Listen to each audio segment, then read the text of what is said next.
Right now, more than 100 Connecticut National Guardsmen are preparing to head down to Washington, D.C. to help ensure the planned protests there remain peaceful. But state leaders stress that there will still be plenty of military and law enforcement personnel ready to protect our state if demonstrations here turn violent.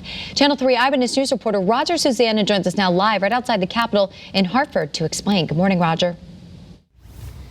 Yeah, good morning, Nicole. And, even this early in the morning, you have evidence of the heightened security here outside our state capitol building. You can see that there are a lot of barriers that have been set up encircling much of our state's capital. And also, the National Guard ensures us that they have plenty of personnel on standby to respond if protests in Connecticut turn violent. That being said, a relatively large group of Connecticut Guardsmen are headed now to Washington, D.C. to ensure that the protests there remain peaceful. And really, this is a very important time, a critical time for the National Guard here in Connecticut.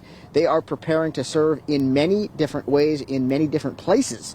Just yesterday, the U.S. National Guard requested that more than 100 Connecticut Guardsmen travel down to Washington, D.C. to again ensure a peaceful transition of power as Joe Biden is set to become the new president of the United States. But the Guard will also continue to be active and doing important work in our state. The National Guard is already assisting with Phase 1B of the vaccine rollout, which includes many more people than the first phase, and with the FBI warning that armed protests are possible as soon as this weekend in all 50 states.